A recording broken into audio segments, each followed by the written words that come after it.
Berria ez da, ze badara matzagu... Bai, kaleratu berria da, baina igual ez da berria, ez da? Urte eta piko. Ados. Justo eskagitanen azken kontzertua eman baino lehen, bueno, ja elkartu gina, Borja eta biok, zinean pixka partekatzen, ni bozeto batzu nitulako, ordurako, eta berak ere ideiaren bat edo beste bazekalako. Izan da pixka bat urte beteko tartea, bilatu arte pixka bat, zer rollo inai genuen edo nondik jo nahi genuen, ez? Azkenean, eskagitan egin 14 urte izan zian, eta horrek badu bere pisua. Horrek eragiten du, ez? Eta uzten du poso bat, edo behintzat ez dakit errutina nola esan, baino...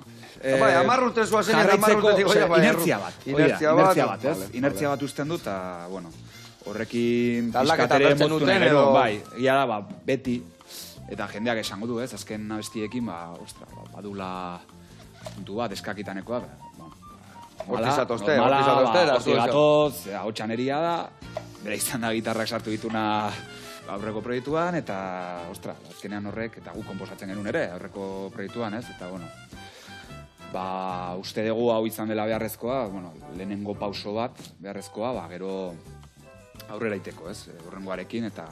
Ona. Eta la bihar da, aldaketak eskatzen unean gorputzien da, inberdia eta aurrea egin da, eta zoriontxuta goxatzen ibili, ez da? Garrantzitsuena, bai. Eta, Pello, zergatik Marte Lasarte?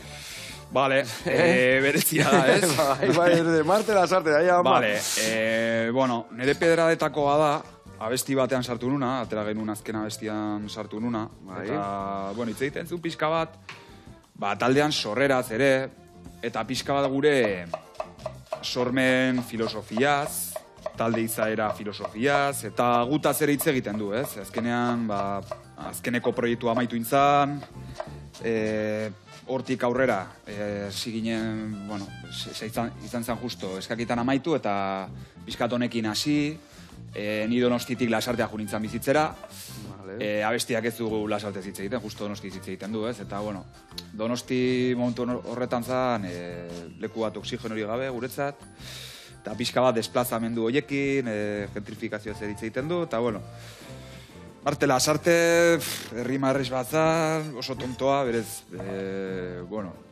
kurratu gabe, horrela sartu du, momentuak grazin zidan.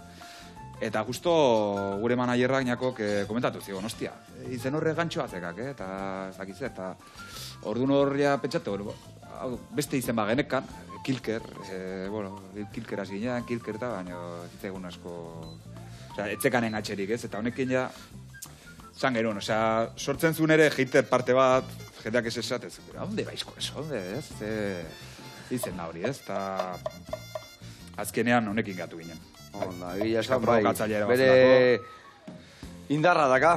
Eta Marte Lasarte orduan, badakita besti bat daula, Marte Lasarte deitzen da, baina taldean izena da edo kantuana izena da? Marte Lasarte da kantuan eta bestian izena. Taldean izena, guandigan ez da... Taldea izena ematen dion kantua. Vale. Izan da pixka bat, deklaración de intenciones. Zentzu horretan, agertzeko jendian aurrean.